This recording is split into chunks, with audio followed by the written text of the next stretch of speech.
bringing you the latest news from Lubbock Cooper Athletics. This is the Pirate Fan Zone podcast from 100.7 The Score. High School Fan Zone rolls on here on 100.7 The Score and 107thescore.com. I'm Chois Woodman in for Randy Rosetta tonight. We are in the Lubbock Cooper Pirate Fan Zone for the next 30 minutes or so. And now glad to be joined in the First United Bank studio by Coach Ty Hooper of the Cooper Pirates. Coach, let's see if I get this all right. Wide receivers coach, special teams. Yes, sir. Did I miss one? No, sir. Okay. Got all those. Yes, sir. That's it. So, co-special teams coordinator, that is. So you have been at Cooper for the last 3 seasons. Yeah, this is season 3. Yes, sir. You're working under pretty darn good staff. A pretty good situation where Cooper has been successful, and that success seems to be continuing so far this season. 5-1, 2-0 so far in league play. So how has the season gone for you so far? Yeah, it's a lot of fun. You know, like you said, Coach Darden's great, and there's been a lot of success at Cooper way before I was ever a part of anything. I definitely don't think I've added a whole lot to it, but it's I work with great people and for great people, and we've got great kids. So it's been a lot of fun to see those kids get out there and get after it and be successful so far this year. So if we're introducing Coach Hooper to those that haven't met you before, give us a little background on yourself. Man, I'm a West Texas kid, was born in San Angelo and moved to Pampa with my family, just with parents' jobs and things like that, and graduated in Pampa and went to school at Hardin-Simmons in Abilene and came to work when I graduated in Lubbock and worked at Estacado for 2 years for Coach Cluley, and then came out to Lubbock Cooper a few years ago. So West Texas kid all the way through. Staying West Texas through and through for sure there. And yes, sir. Lubbock Cooper has, as we've talked about, has had some success, but I was just talking to Coach and Coach Finelli that they're starting district play. You guys have been in it already, and a little different. You got a big district there in 2-5A Division II, but it's been a successful start so far. Yes, sir, absolutely. I think our kids have responded really well and understood that tough non-district schedule was great, and we wanted to come out of it undefeated, and we didn't, but it got us ready to go for our district season and helped prepare us really well, and kids have responded really well to the first 2 district opponents. So most recently, we'll look back to the game that you had last week against Wichita Falls Legacy. What was your initial takeaway from that ball game? I just thought our kids did a really good job of starting fast. It's been something that Coach Darden has kind of emphasized the last few weeks of we've played pretty well in the second half of most of our games this year, but at times we had struggled starting fast, and I thought our kids really did a good job of buying into that and trying to get after it early and play hard and go from the jump instead of waiting. 51-28 victory over the Legacy Leopards, which is a brand new school. If you haven't heard of them, I'm not saying it wrong. It's just Wichita Falls has consolidated 3 schools into 2, and Legacy that score not necessarily reflective of what the game was. You were up 44-0 at halftime, right? Yes, sir. So this was a game you got out dominated, and while you love having good competitive games, sometimes it is nice to have a game where you can get some other guys in and get some rested legs. Absolutely. You know, it was really good, like I said, to see our kids get out and play early and have a lot of fun doing it. And it was nice to get to see some kids that maybe haven't gotten as many reps in in-game situations as much this year, get some run and get to go prove what they can do. And it was all around a really fun night. So receivers coach, you've got some pretty nice pieces to work with, including a Texas Tech commit and Michael Deaver. Yes, sir. That's got to be a nice luxury to have. But he's the one that gets the attention, but he's got some good pieces around him as well. He does. Our whole room is full of great kids, and you got kids like Reed Waters and Cade Gant that have stepped up and made plays throughout a lot of the season, and recently kids like Michael Chandler and Garrett Kitten and Gage Peepcorn have really stepped up, and Boston Roberts has played really well when he's gotten in. So our group is really solid through and through, and like you said, Mike gets a lot of the attention, but our group is full of really good kids that work really hard, and they're all pretty good players in their own right. And now you have another D1 commit in And Cub Patton, that's kind of under your umbrella, is special teams coordinator. It must be something you're doing, right? Absolutely not. Absolutely not. That is all those kids. You got to claim these, man. No, you man. Kid. I'm no. just kidding. No, I think Coach Darden said he was coaching kickers for one more year, and then we'll see what happens after that. So Cub Patton, if you missed the news this week, he commits to Navy. So that tells you multiple things, how good he is as a football player, but have to be a pretty good mind and human being just to get into one of the service academies. So that's got to make you pretty proud as a absolutely. coach. Cub's a great kid, and he committed to Navy. Offered him a couple of days ago, and he'd been committed to Air Force before that, and so it just to have two of the service academies, like you said, to have the attention of those and get an offer from them is a huge deal. He's a great kid. He works hard. It's awesome to see for him. Visiting with Ty Hooper, receivers coach, co-special teams coordinator for the Lubbock Cooper Pirates. So off to the 2-0 start, obviously where you want to be in district play. But what's an area you still think the team needs to improve the most to be able to achieve some of your long-term goals? I think the biggest thing for us is just continuing to get better every week, try to be the best version of ourselves. Our district is a tough district. It's got talent and it's got depth all the way through, and try not to take any of those games lightly at all. And I think just starting fast and continue to try to play 4 complete quarters and not have any of those lulls that we might have had earlier in the year. Sure. We'll give you an update on the district standings coming up here in just a little bit. As there's a couple teams that have had byes up to this point. We'll fill you in on all of those, preview the matchup with this week's opponent. Let Coach Hooper take us through the Abeline Cooper Cougars and what kind of challenges they pose as well. All of that still to come. You're listening to the Lubbock Cooper Pirate Fan Zone, part of the high school fan zone on 100.7 The Score. Breaking down Lubbock Cooper sports.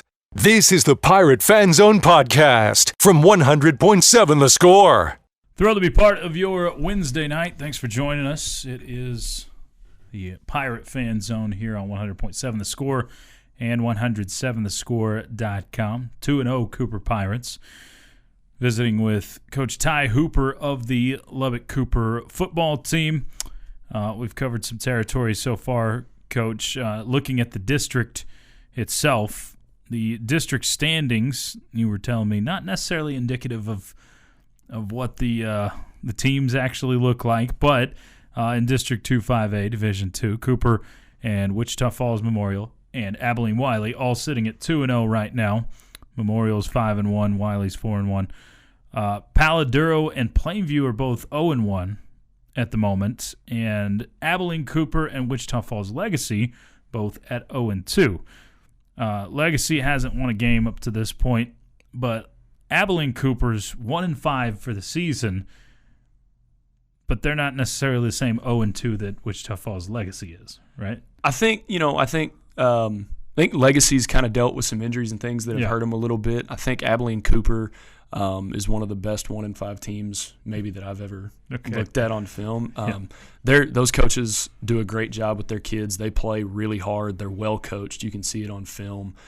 They do a great job, and they've got a lot of talent on the field. I think they've, had some games they've come close in and had chances to win and maybe didn't always do it. But I think they're a really good football team. We've got to be ready to go on Friday night.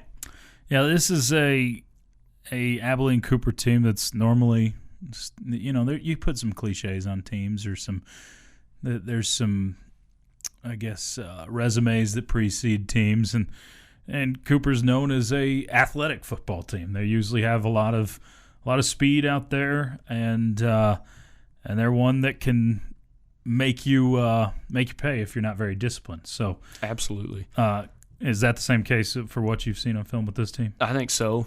Coaching receivers, I don't look a ton at their offense. I watch a lot more of their defense, but just seeing both sides of the ball, they definitely have that. They've got size, they've got some speed, they've got talent all over the field. They've got really good players. Their secondary is they play really well downhill in the run game, and they've got a couple of kids on the defensive line that play really hard and get into the backfield and kind of cause some havoc for them. So definitely, like you said, athletic and talented across the board.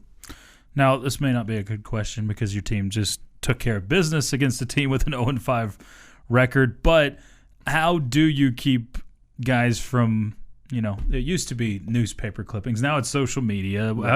How do you keep them from taking a team too lightly?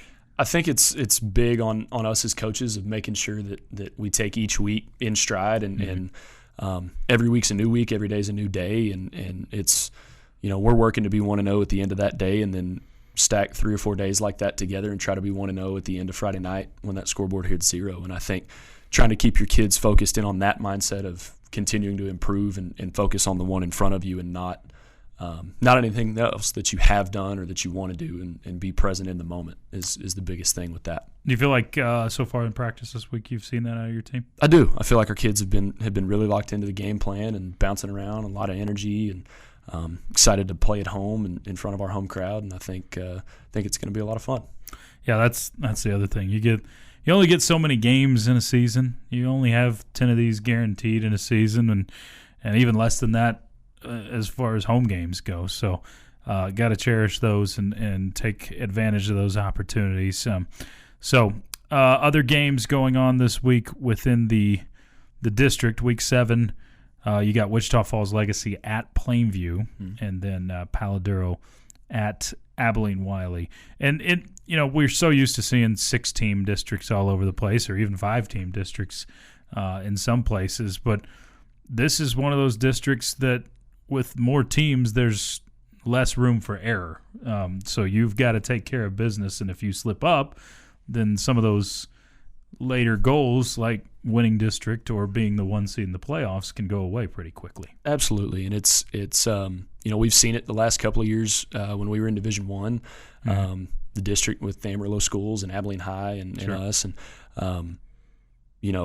we didn't do that and ended up getting second both of those years, and then you run into Alito in the second round or whatever it may be. Sure.